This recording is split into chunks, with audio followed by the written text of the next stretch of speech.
ममता देवी की शादी को 30 साल बीत चुके थे, लेकिन आज भी उनके हालात जस के तस बने हुए थे। 30 साल पहले ब्याह करके ममता देवी गुलाब की पत्नी बनकर उनके घर आई थी।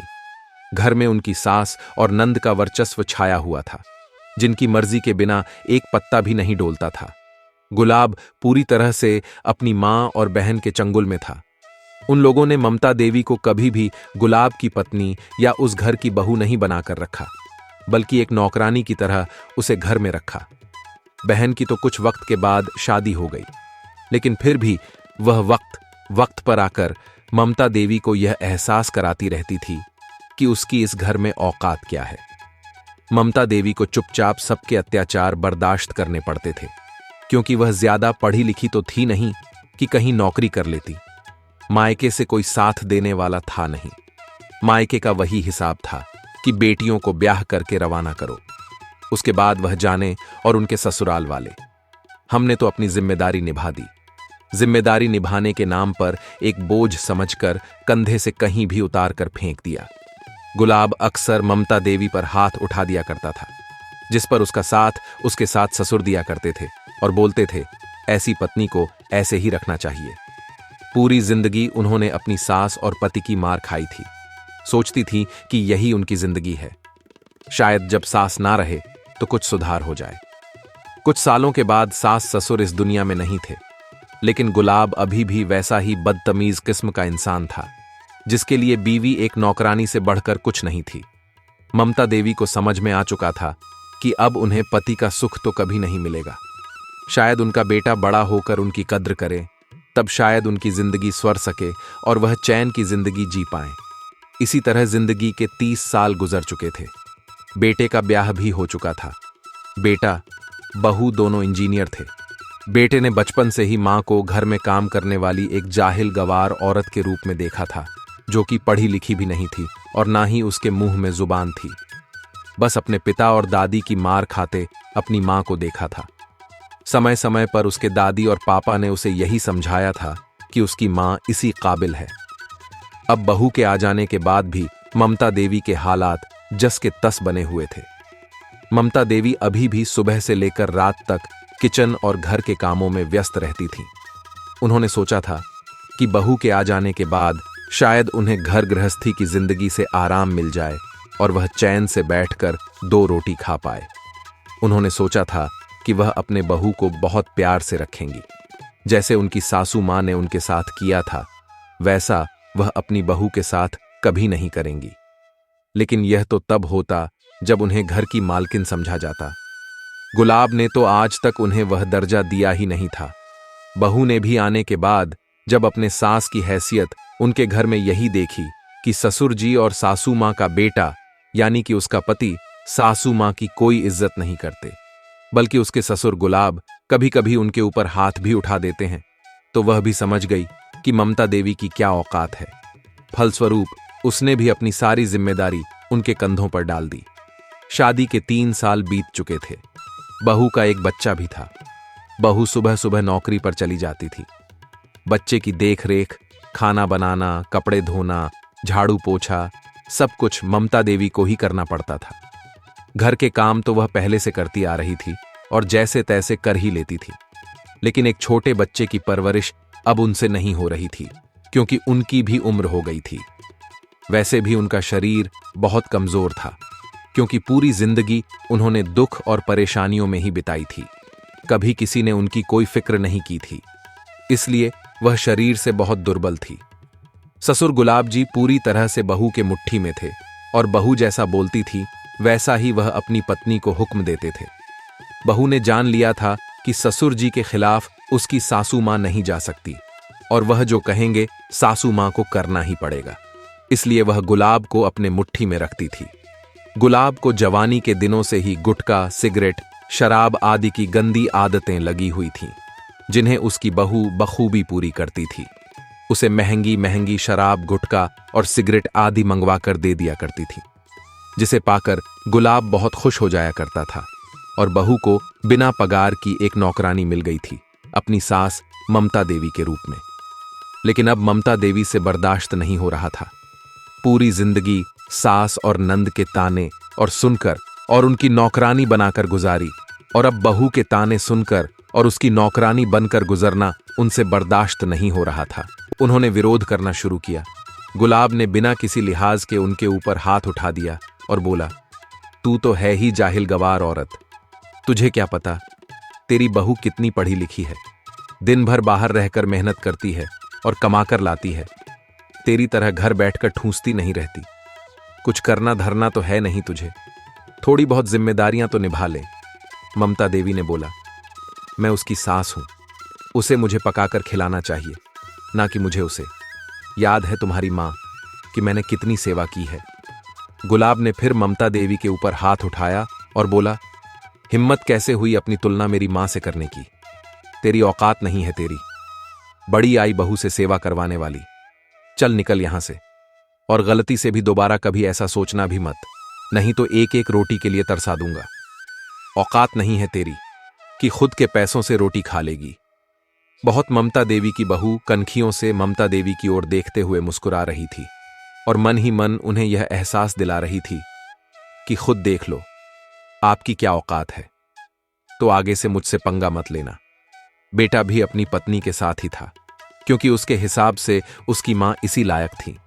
आज ममता देवी के आत्मसम्मान को बहुत ठेस लगी थी और उन्होंने अपने जीवन का बहुत बड़ा फैसला कर लिया था। अगले दिन सुबह सुबह ममता देवी अपना सामान बांध रही थी। यह देखकर गुलाब ने बोला, अब यह नया नाटक क्या शुरू कर रखा है? यह सामान क्यों बांध रही है तू? ममता देवी ने बोला, बहुत सहली तुम लोगों की मनमानी, पूरा जीवन तुम लोगों के चक्कर में खराब कर लिया। अब बुढ़ापे में भी मेरी कोई कदर नहीं, अभी भी मुझसे कोल्हू के बैल की तरह काम लिया जा रहा है। नहीं रहना मुझे अब तुम लोगों के साथ। गुलाब हंसते हुए बोलने लगा, तो इस बुढ़ापे में नौकरी करेगी क्या? जाएगी कहां? खाएगी क्या? कुछ सोचा है? ममता देवी ने बोला, मैंने सब सोच लिया है। तुम अपनी चिंता करो कि तुम्हारा क्या होगा, क्योंकि एक गिलास पानी भी तो तुम अपने हाथ से ले नहीं सकते। अब तुम्हें तुम्हारी औकात पता चलेगी। कहकर ममता देवी अपना सामान पैक करने लगी। उन्होंने अपनी शादी में अपने मायके से मिले जेवर भी अपने सामान में रखना शुरू किया, जिसे उनकी बहू देख रही थी। और बहू ने बोला, मम्मी जी आपको जाना है तो जाइए, लेकिन इस घर के जेवर लेकर जाने का आपको कोई हक नहीं। ममता देवी ने बहुत ही कड़े शब्दों में बोला, यह मेरे जेवर है, मेरे माता पिता ने मेरी शादी में दिए थे।